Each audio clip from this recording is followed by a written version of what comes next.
Yang pertama yaitu mengenai analisis terkait bayi tabung. Bayi tabung adalah teknologi reproduksi yang mempertemukan sel telur, ovum, dan sperma di luar tubuh manusia. Lalu, embrio yang terbentuk diimplementasikan ke rahim istri. Prosedur ini menjadi solusi bagi pasangan suami istri yang mengalami kesulitan mendapatkan keturunan secara alami, baik karena masalah medis seperti gangguan tuba falopi, jumlah sperma rendah, endometriosis, maupun sebab lain yang membuat pembuahan alami sulit terjadi. Secara sosial dan budaya dan teknologi, bayi tabung membawa harapan baru bagi pasangan tidak subur, mengurangi tekanan psikologis, dan memperluas kemungkinan memiliki keturunan dan seorang anak.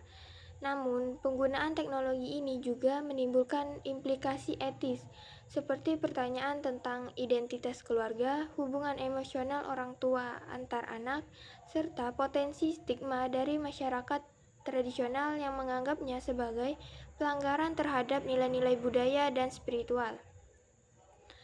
Maka sebab dari itu, penting untuk mengelola perkembangan teknologi ini dengan memperlihatkan nilai moral, etika, dan norma sosial yang berlaku di wilayah atau daerah tempat kita tinggal sekitar.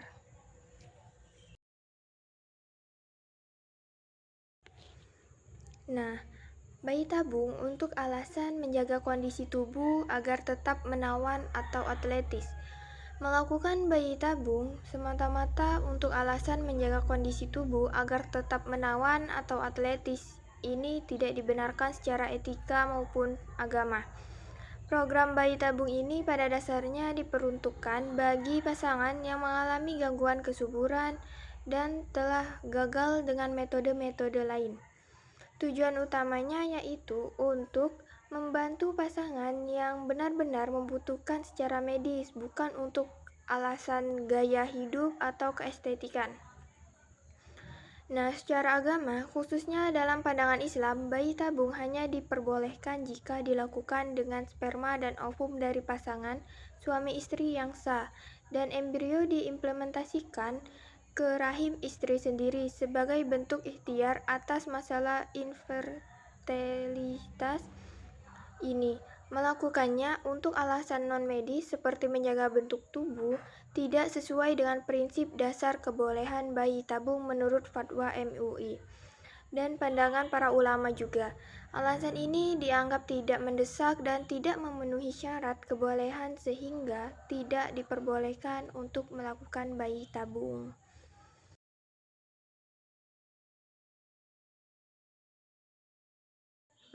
Kemudian mengenai hukum Islam tentang membesarkan janin pada rahim wanita lain.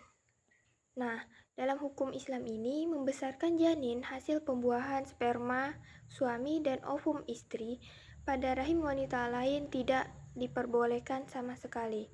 Fatwa Majelis Ulama Indonesia menegaskan bahwa bayi tabung hanya boleh dilakukan jika sperma dan ovum berasal dari pasangan suami istri yang sah dan embrio diimplementasikan ke rahim istri yang memiliki ovum tersebut. Jika embrio tersebut dititipkan atau diimplantasikan ke rahim wanita lain yang bukan istri yang sah, maka hukumnya haram. Hal ini dapat didasarkan pada prinsip bahwa hubungan kehamilan dan kelahiran harus tetap berada dalam ikatan pernikahan yang sah dan tidak boleh melibatkan pihak ketiga yang bukan pasangan suami istri. Hadis Nabi juga melarang menyiramkan air mani ke ladang orang lain, yang mana ini diartikan sebagai larangan menitipkan embrio ke rahim wanita lain yang bukan istri sah. Dengan demikian, praktik sugot mother tidak dibenarkan dalam hukum Islam, baik dari segi fatwa ulama maupun landasan hadis dan ayat Al-Quran.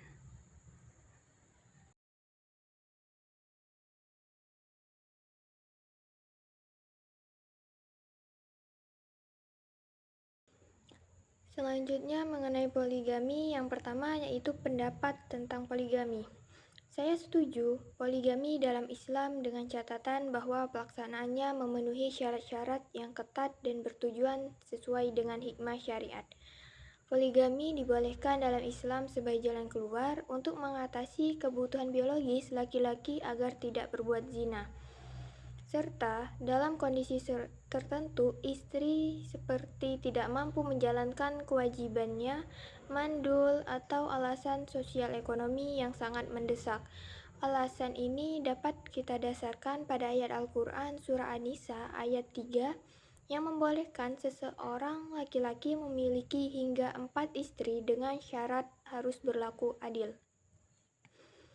Namun, poligami juga harus dilakukan dengan penuh tanggung jawab dan keadilan, baik dalam hal nafkah, perhatian, maupun hak-hak istri dan anak-anak. Jika tidak mampu berlaku adil, Islam melarang poligami demi menjaga keadilan dan keharmonisan keluarga. Dari perspektif akademis, poligami juga dapat menjadi solusi sosial yang sah jika memenuhi syarat tersebut. Tetapi jika berpotensi menimbulkan masalah sosial, disalahgunakan seperti ketidakadilan dan konflik dalam rumah tangga, maka pengaturan hukum dan sosial yang ketat sangat diperlukan dalam hal ini.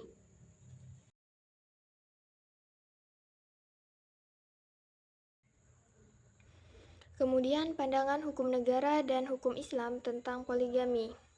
Hukum negara Indonesia mengenai poligami ini diatur pada Undang-Undang Nomor 1 Tahun 1974 tentang Perkawinan dan Kompilasi Hukum Islam. Secara hukum positif, poligami diperbolehkan dengan 4 syarat. Yang pertama, suami harus mengajukan permohonan izin ke pengadilan agama. Kedua, mendapat persetujuan istri pertama atau istri-istri lainnya kecuali jika ada alasan sah menurut hukum yang memungkinkan pengadilan memberikan izin tanpa persetujuan istri. Ketiga, suami harus mampu berlaku adil dan menjamin kebutuhan nafkah istri-istrinya dan anaknya. Keempat, poligami dibatasi maksimal 4 istri. Kemudian, jika poligami dilakukan tanpa izin pengadilan, maka perkawinan tambahan tidak memiliki kekuatan hukum dan tidak diakui negara. Kemudian, dalam hukum Islam, poligami diperbolehkan dengan batas maksimal 4 istri dan syarat utama mampu berlaku adil terhadap semua istri dan anak-anaknya kelak. Alasan poligami harus tepat, misalnya untuk menghindari zina, istri mandul, atau alasan darurat lain. Jika tidak mampu adil, maka dilarang berpoligami. Hukum Islam menekankan keadilan dan tanggung jawab moral dalam pelaksanaan poligami. Secara keseluruhan, hukum negara Indonesia dan hukum Islam sejalan dalam memperbolehkan poligami dengan syarat ketat, pengawasan, dan izin resmi dari pengadilan agama untuk menjaga hak-hak semua pihak dan mencegah penyalahgunaan praktik poligami yang ada pada saat ini.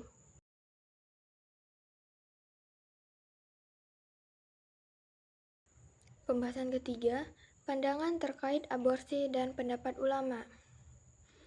Aborsi adalah tindakan menggugurkan kandungan sebelum janin lahir yang marak terjadi terutama di kalangan anak muda dengan kehamilan yang tidak diinginkan.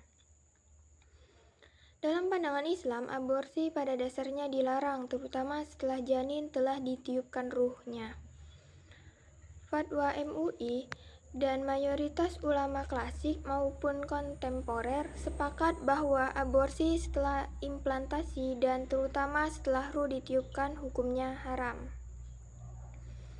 Akan tetapi, ada perdebatan pendapat di kalangan ulama mengenai aborsi sebelum ruh ditiupkan. Mazhab Hanafi dan sebagian ulama Syafi'i memperbolehkan aborsi sebelum 40 atau 120 hari kehamilan dengan syarat tertentu.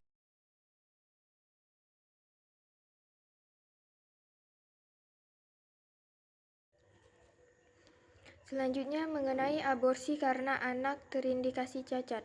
Aborsi dengan alasan janin terindikasi cacat merupakan kasus yang lebih kompleks. Dalam hukum Islam, aborsi semacam ini umumnya tidak diperbolehkan setelah ruh ditiupkan, karena janin sudah dianggap sebagai makhluk hidup yang harus dilindungi. Namun, jika cacat tersebut sangat berat dan dapat membahayakan nyawa ibu atau janin, tidak akan hidup lebih lama setelah lahir. Beberapa ulama memperbolehkan aborsi dalam kondisi darurat atau uzur untuk menyelamatkan nyawa ibu. Fatwa MUI dan sebagian besar ulama mengizinkan aborsi hanya dalam kondisi darurat medis. Misalnya, jika kehamilan membahayakan nyawa ibu atau janin hasil perkosaan, bukan sekedar karena cacat janin. Jika cacat janin tidak membahayakan ibu, maka aborsi tetap haram.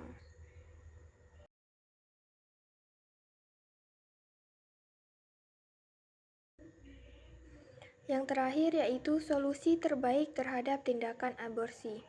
Solusi terbaik untuk mengatasi masalah aborsi adalah melalui pendekatan preventif dan edukatif antara lain seperti: pertama, yaitu meningkatkan pendidikan seksualitas dan kesehatan reproduksi sejak dini untuk mengurangi kehamilan tidak diinginkan. 2. Memberikan akses dan informasi tentang metode kontrasepsi yang halal dan efektif agar kehamilan dapat direncanakan. Yang ketiga, memberikan dukungan sosial dan psikologis kepada perempuan hamil di luar nikah agar tidak merasa terpaksa melakukan aborsi.